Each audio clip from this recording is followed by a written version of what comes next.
अस्सलामुअलैकुम प्यारे बच्चों, आज हम पहले हुर्फ पर पेश लगाकर अल्फाज बनाना सीखेंगे।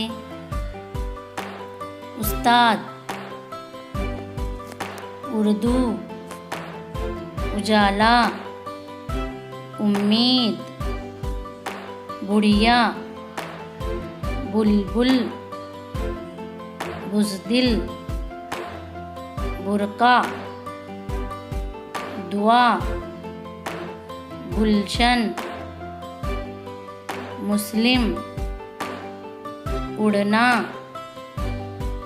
झुकना, उगाना, बुलाना, सुनना, पुराना, बुशरा, रुशदा, रुक़ैया,